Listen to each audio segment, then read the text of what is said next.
1258 में तातारियों का फितना पूरी दुनिया से मुसलमानों के वजूद को मिटाने की साजिश थी और तातारी एक के बाद एक मुस्लिम इलाके को फतेह करते जा रहे थे। यूं लगता था कि इस तबाही मचाते सैलाब को अब कोई नहीं रोक सकता, क्योंकि किसी कौम के लिए उससे बड़ी मायूसी और खौफ की बात क्या होंगी कि इसके दारुल खिलाफा की ईंट से ईंट बजा दी जाए और खलीफा वक्त को या वो जो टाइम के बादशाह थे उनको चटाई में लपेटकर घोड़ों के पैरों के नीचे रौंदा जाए। इसके बावजूद भी मुसलमानों ने हिम्मत नहीं हारी।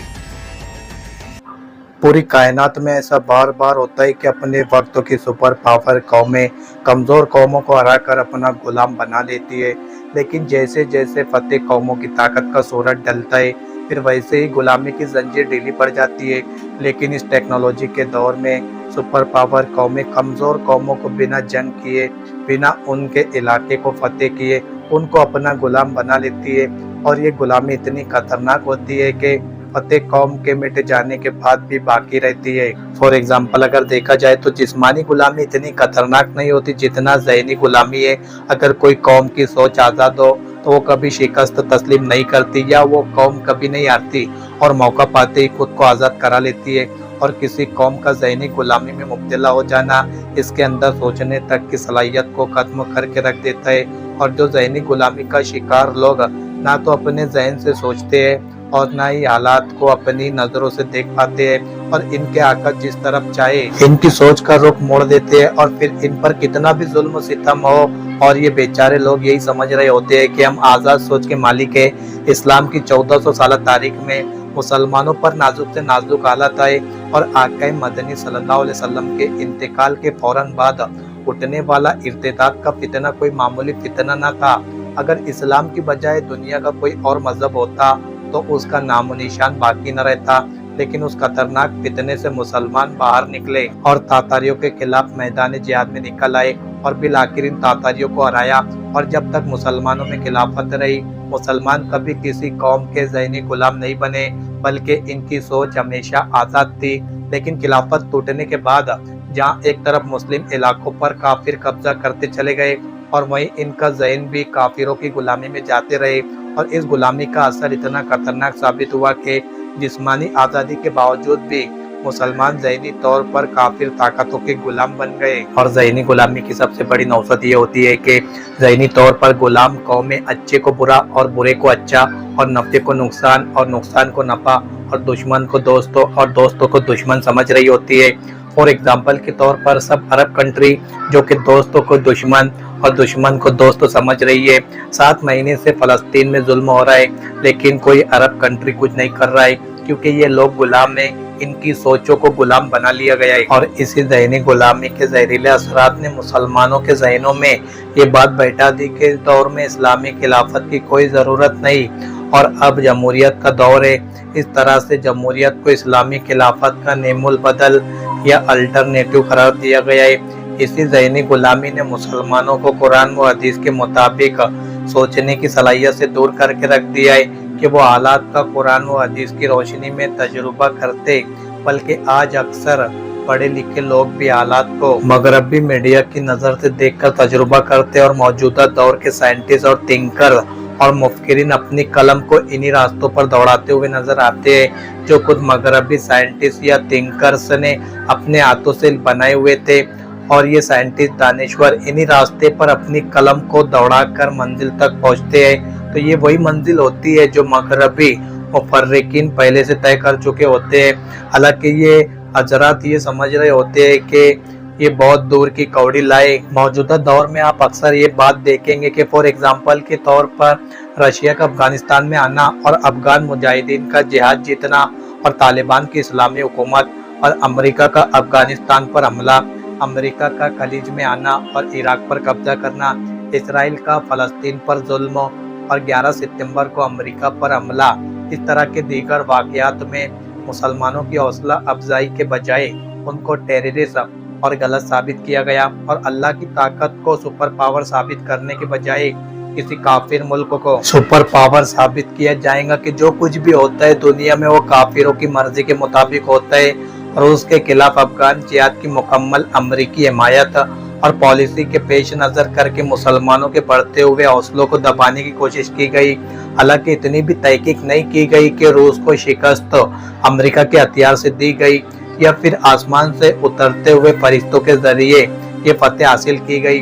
अगर ये अमेरिका के फायदे की जंग होती तो उस जंग से फिर अल्लाह रब्बुल इज्जत को भला क्या गर्ज हो सकती थी। लेकिन ये बात तहकीक शुदा है कि पूरे अफगान जिहाद में मुजाहिदीन के साथ फरिश्ते आते रहे, क्योंकि खुद रूसी अफसरों ने बार बार देखा जब ये बात साबित हो गई कि इस जिहाद में पूरी अल्लाह की मदद थी, तो फिर हमारे कालिम निगार हजरात इस जंग को पूरी अमेरिका की झोली में क्यों डाल देते हैं? क्या सिर्फ इसलिए कि इस तरह के मजमून सबसे पहले किसी अमेरिकी ने लिखा था ताकि अमेरिका सोवियत यूनियन को खत्म करने के लिए अफगान मुजाहिदीन की मदद कर रहा है? इस तरह अमेरिका की आलम इस्लाम के खिलाफ सलेबी जंग को मुकम्मल इक्तिसादियत की जंग करार दिया जा रहा है। हालांकि आलम कुफ्र खुद इस जंग को मजहबी होने का ऐलान कर रहे हैं। नामालूम मुस्लिम दानिश्वरों के मुताबिक इराक पर कब्जा तेल की दौलत पर कब्जा करने के लिए किया गया था, जबकि अफगानिस्तान पर कब्जा एशिया के मादनी वसाइल मिनरल रिसोर्स पर कब्जा करने के लिए किया गया था। ये वही तजुर्बा है जो खुद यहूदी अपने कालिम निगारों के जरिए अपने अखबारात और रसाइल में तहकीकी रिपोर्ट के नाम पर शाये करते हैं, और हमारे नाम नहाद दानिश्वर और मुफक्किरीन जिनकी तमाम दानिश और तमाम तहकीक मेड इन यूएसए होती है, इन तहकीकी रिपोर्टों को पढ़कर इनके पीछे अपनी कलम को घिसना शुरू कर देते हैं। ऐसे दानिश्वरों के बारे में यहूदी प्रोटोकॉलेज में लिखा है कि ये वो लोग हैं जो हमारे ही ज़हन से सोचते हैं, जो रुख हम इनको देते हैं ये इस पर सोचना शुरू कर देते हैं। जहाँ तक ताल्लुक वसाइल पर कब्जे का है, तो अगर आज से 50 साल पहले जंगों के बारे में ये कहा जाता है कि ये दुनिया के वसाइल पर कब्जा करने के लिए, तो किसी हद तक दुरुस्त था। लेकिन इस दौर में उन जंगों को तेल और मादनी वसाइल की जंग कहना इसलिए दुरुस्त नहीं है कि अमेरिका पर हुक्मरानी करने वाली असल कुव्वतें अब तेल और दीगर दौलत के मरहले से बहुत आगे जा चुकी है। अब इनके सामने आखिरी हदफ है और वो अपनी 1400 साला जंग के आखिरी मरहले में दाखिल हो चुके हैं। दुनिया के तमाम वसाइल पर अगरचे अमेरिका का कब्जा नहीं है, लेकिन उन तमाम वसाइल पर इन यहूदियों का कब्जा है जिनके कब्जे में अमेरिका है। जबकि ये हकीकत भी खुलकर सामने आ चुकी है कि अफगानिस्तान व इराक पर चढ़ाई करने वाली वही कुव्वतें हैं, तो फिर एक ऐसी चीज जो पहले से इनके पास है, इसको हासिल करने के लिए जंग करने की भला इनको क्या जरूरत पेश आ सकती है। हमारे कहने का ये मकसद बिल्कुल नहीं है कि अमेरिका को इन वसाइल की कोई ज़रूरत है, लेकिन इन जंगों का पहला मकसद ये वसाइल नहीं, बल्कि पहला मकसद वो है जो मोहम्मद अरबी सल्लल्लाहु अलैहि वसल्लम ने 1400 साल पहले बयान फरमा दिया है। यहूदी कालिम निगार जब इन जंगों को इक्तिसादी जंग का नाम देते हैं, तो इनका मकसद ये होता है कि मुसलमान इन जंगों को मजहबी जंग न समझने लगे कि ये चीज़ इनके अंदर जज्बा जिहाद और शौक़ शहादत को जिंदा कर देंगी। इस तब्दीली की बुनियादी वजह यह है कि मुसलमान मौजूदा हालात को कुरान और हदीस की रोशनी में समझने की कोशिश नहीं करता, बल्कि इनकी बुनियादी मगरबी मीडिया के तजुर्बे और तबसरे से होती है। हमें इस हकीकत को तस्लीम कर लेना चाहिए कि आज अक्सर पढ़े लिखे लोगों के सोचने का अंदाज मगरबी है और लोग मगरिब की ज़हनी गुलामी का शिकार है। जबकि ये बात हकीकत है कि जब तक किसी कौम के अपने अकीदे और नज़रिए अपनी बुनियादी और उसूलों से गहरा ताल्लुक रहेगा, वो कौम उस वक्त तक किसी की ज़हनी गुलाम नहीं बन सकती। दुनिया की कोई भी कौम उस वक्त तक अपना वजूद बरकरार रख सकती है जब तक कि इसके अपने अफकार व नज़रियात, अकीदे और उसूलों के साथ गहरा ताल्लुक रहता है। किसी के नज़रिए और अकीदे के बगैर कोई भी कौम उस काफिले की तरह होती है जो डाकुओं के हाथ लुटने के बाद सहरा में हैरान व परेशान भटकते फिर रहे हो। और ऐसे काफिले की बदनसीबी यह होती है कि ये हर सफर करने वाले को रहबर समझकर इसके पीछे चलना शुरू कर देते हैं। बार बार धोखा खाने के बाद भी इनका यही ख्याल होता है कि इस बार इनका सफर सही सिमत में हो रहा है। इस तरह ये काफिला उस वक्त तक भटकते ही रहता है जब तक ये काफिले वाले रास्ते का सही पता नहीं लगा लेते कि जहाँ इनको लौटाया गया था। चुनांचा अगर आज भी हम अपनी मंजिल को पाना चाहते हैं और हालात को दुरुस्त अंदाज में समझना चाहते हैं, तो हमें अपने उसूलों और बुनियादों की तरफ लौटना होगा।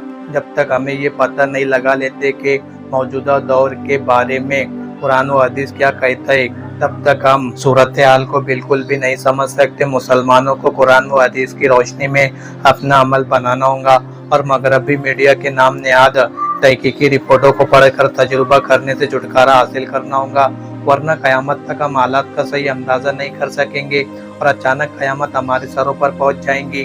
अगर हम यूं ही तजुर्बा करते रहे तो ना ही माजी का आईना दुरुस्त तस्वीर दिखा पाएगा और ना मुस्तकबिल की तस्वीर वाज़ेह होंगी, ना यूरोप के निशाना सानिया की वजह समझ पाएंगे और ना ही पहली और दूसरी जंग अजीम की हकीकत का सुराग मिलेगा और ना ही अमेरिका और सोवियत यूनियन के जंग के ड्रामे की हवा लगेंगे। इस तरह अब अमेरिका चीन दुश्मनी की हकीकत तक भी नहीं पहुंच पाएंगे। इस वीडियो को बनाने का बुनियादी मकसद ये है कि नबी करीम सल्लल्लाहु अलैहि वसल्लम की हदीस की रोशनी में हालत को समझा जाए और फिर मुस्तकबिल की मंसूबा बंदी की जाए।